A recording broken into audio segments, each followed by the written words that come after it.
5 family members found dead in Utah home.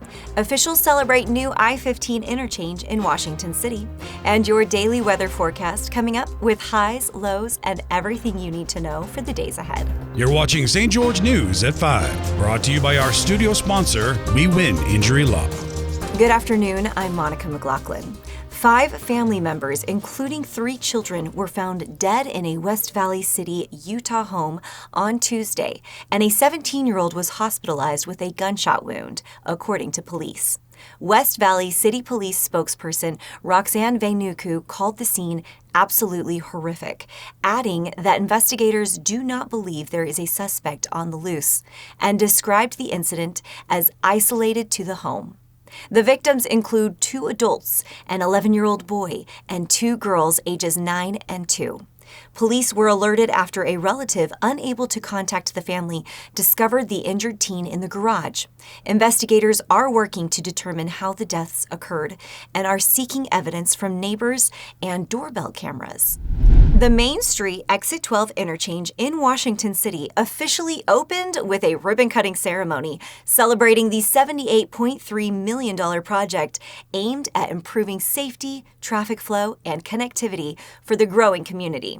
For more on how this new development is shaping the region, here's Maury Kessler. On a chilly Tuesday morning, Washington City celebrated the opening of the new Main Street Exit 12 interchange on I-15. The $78.3 million project aims to ease congestion at Exit 10 and improve connectivity for the city's growing population. The project started in 2017, with construction starting in early 2023 and largely concluding prior to Thanksgiving, when the interchange quietly opened for use. While the interchange has sparked economic development, including plans for a new Winco Foods on the north side of I-15, it initially faced resistance from residents concerned about neighborhood disruption. Washington City Mayor Cress Staley acknowledged these challenges, saying the city is resilient and the residents will adapt. And there is no doubt a Main Street interchange changes Main Street, the extent of which remains to be seen. This interchange changes the quaint and quiet lives of many individuals and families who have lived here for years, even for generations. It's been a difficult interchange for many Washington City residents to come to terms with. But you know, here we are resilient, and our residents are adapting to the changes, but we certainly care for and empathize with them. Utah Transportation Commission Chair Nagi Zanotti said UDOT did its best to inform the public about the interchange project once it began, yet also said it is pretty common for people not too happy with road projects at the time to end up appreciating the road work once completed. Of course, no projects we do in UDOT has 100% follower or satisfaction in the positive way. There's always few people that worry, few people that are uncertain about the project, what's going to become, but by the time we finish, they all come to love it, and they always have praises about what it was. I just ask people to be patient, start using it, and when they're using it, just slow down, because there's a new pattern, new intersections. They're going to be all kinds of, at the beginning, challenges for them. But if they can just be patient and look to the right, to the left, like Grandma used to say before crossing, they're going to be safe road for many, many years to come. Thanks, Maury. Now we'll take a look at your daily weather forecast, brought to you by Casablanca Resort and Casino. In St. George, it's currently sunny and 58 degrees. Tonight, temperatures will dip to a chilly 34 degrees, but tomorrow you can expect a high of 62 with some clouds and another low of 34. Over in Mesquite, it's a comfortable 66 degrees under sunny skies. Tonight, the low will be 41, and tomorrow brings even warmer weather with a high of 71 and a low of 41. Meanwhile, in Cedar City, it's mostly sunny and sitting at 49 degrees right now. Expect a cold night ahead with lows dropping to 31, but tomorrow will slightly warm up to a high of 57 with another low of 31 to wrap up the day.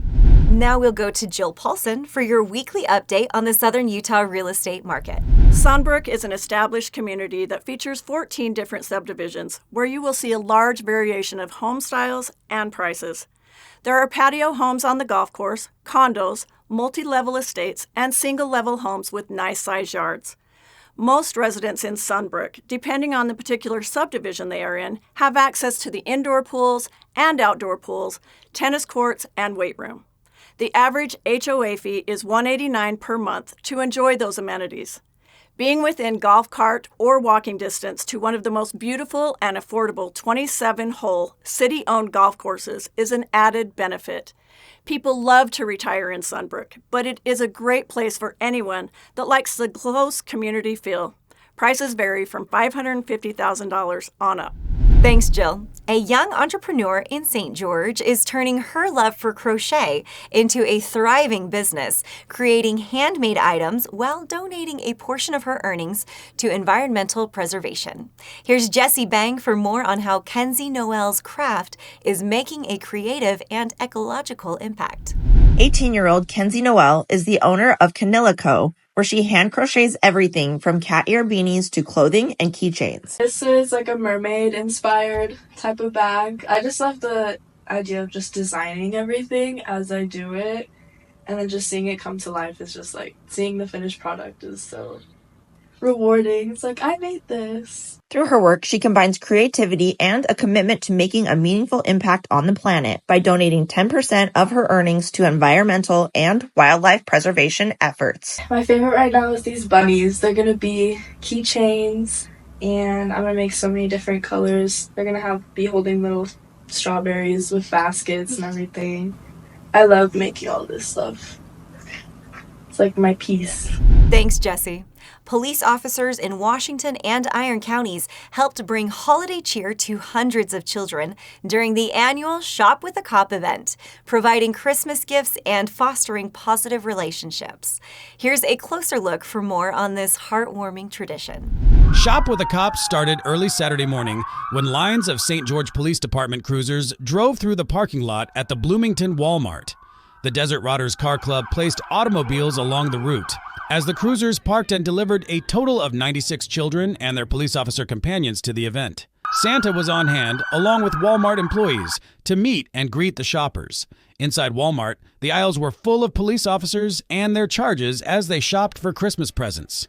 Here's St. George police officer Tiffany Mitchell. It's really great. This is, I don't know, maybe my 8th or 9th year doing it, but this year I'm a little more involved, and so it's a lot of work, but it's really rewarding, so it's a good time. Meanwhile, in Cedar City, approximately 100 children took part in Iron County's Shop with a Cop event, which started at the Canyon View High School lunchroom, where dozens of law enforcement officers, firefighters, medical responders ate breakfast with the youngsters. Then, shortly after 7 a.m., the kids accompanied the officers and emergency personnel to their vehicles, and with lights flashing and sirens blaring, the procession made its way down Main Street and ended up at Walmart. This is St. George News, your #1 source for local news. Thank you for watching St. George News at 5. To learn more about our studio sponsor, We Win Injury Law, go to wewininjurylaw.com. I'm Monica McLaughlin with St. George News, your #1 source for local news. This has been St. George News at 5, brought to you by We Win Injury Law.